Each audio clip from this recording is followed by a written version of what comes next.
नेहा गद्रे आणि मृण्मयी देशपांडे मराठी मालिका विश्वातील दोन आघाडीच्या नायिका. आपापल्या अभिनय शैलीने दोघींनी आजवर लोकांचं लक्ष वेधण्यात काहीच कसर सोडली नाहीये. नेहा आपल्या भेटीस आली ती मन उधाण वाऱ्याचे ह्या मालिकेतून आणि सध्या अजूनही चांदरात आहे या मालिकेतून ती गूढ घडामोडींची पानं उलगडते.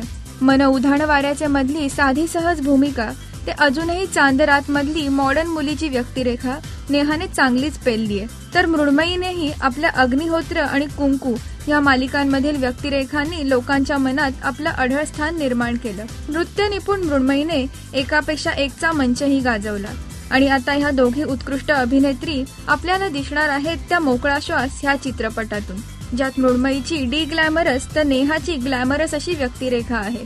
स्त्री भ्रूण हत्येवर भाष्य करणाऱ्या चित्रपटातील भूमिकांना त्या कसा काय न्याय देतील हे लवकरच कळेल.